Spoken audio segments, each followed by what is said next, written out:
I am originally from Orzammar, the famed dwarven city that lies beneath the stately frost-backed mountains. I was a merchant there too, merchant caste. These things are in the blood, you know. You can't just leave them behind. I ran a fairly successful business. Rare artifacts, you know. Old things, grand things. The nobles loved them. Reminded them of the lost glory days, I suppose.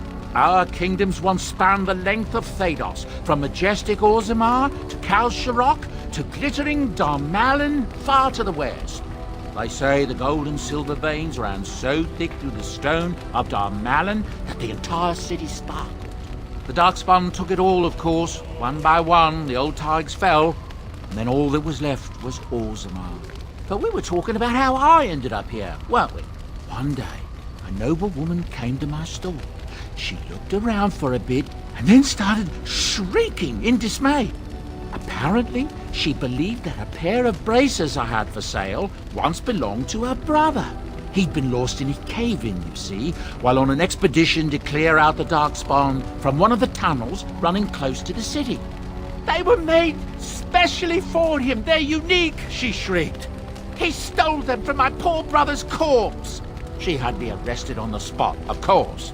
Nobles, they're touchy like that. They believe everything in the Tigers belongs to the house that once dwelled there, even if it's in ruins and they haven't seen it in generations. You see, I'd been paying these castless thugs to venture out into the deep roads for me. The lost Tigers, they're full of things that people left behind. Sometimes you can find a treasure, something worth a little gold. The noblewoman, she wasn't too happy with the theft of her brother's braces. I don't know what they planned for me, and I didn't want to find out. Bribed the guard that was watching me and took off for the surface first opportunity I got. Never looked back. Look, we don't rob people, all right? We don't take things from people that need them. The things in the lost Tigers, what good did they do lying there? I brought them back to Orzammar, where people could look at them and remember. It's not all that different up here. There are places long abandoned by the humans everywhere. Even more now with the Darkspawn coming. Ah, these are dark times indeed. Dark times, my friend.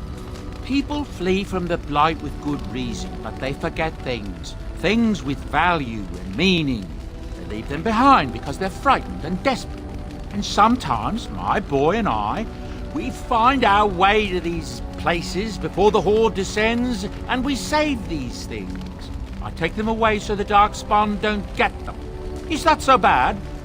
They destroy everything they touched. And when it ends, I will go back to finding ruins, or move on.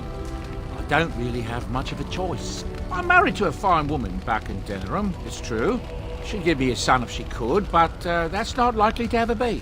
Sandal here, I found him in the deep roads years ago. Abandoned, I think, and he was never quite right in the head. I took him in, and I brought him with me when I came here to the surface.